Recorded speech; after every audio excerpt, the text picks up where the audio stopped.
Good afternoon everyone, my name is Alyssa Stefan E. Ramiro from Grade 12 ABM Jacma.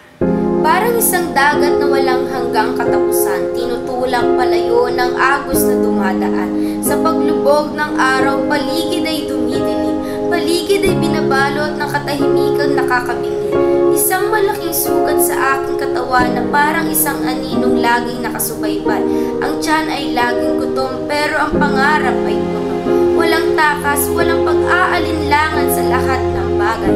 Mga kalsadang puno ng pawis at luha, pait ng buhay na wala ng hangganan.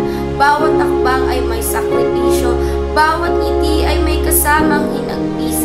Mga magulang ng dugot pawis ang inilalaan, sa pagsisikap ng mga anak ang tanging kapurihan. Ngunit ang mga pangarap nga ba'y makakamit kung ang madalas na tanong, bakit nga ba may agwat? Para kang isang gulong na paikot-ikot at pinapaikot, minsan nasa taas, minsan nasa ibaba. Ngunit sa kasamaang palad, laging kang nasa ibaba na natatapak-tapakan lamang ng iba. Ito ay para bang tayong dalawang nagmamahalan, hindi maaari magkita at magkasama ng matagal. Hindi lahat may pagkakataon magtagumpay, laging may dingding na humahadlang sa daan. Ang mga kamay ni Mamang puno ng galos at pagod, mga mata ni Papang puno ng pangarap na hindi matupad. Bakit nararanasan namin lahat ng ito?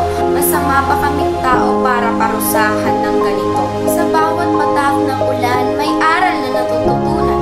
Sa bawat hirap, may lakas na magsumikap.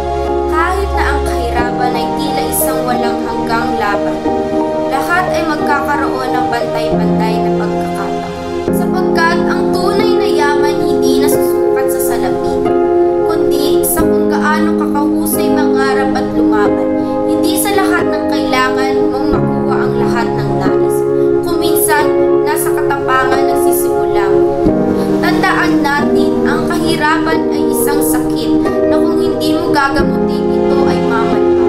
Masakit ang maging mahirap, pero mas masakit ang hayaan at mamatay sa isang bansa na mahirap. At yun lamang po. Maraming salamat.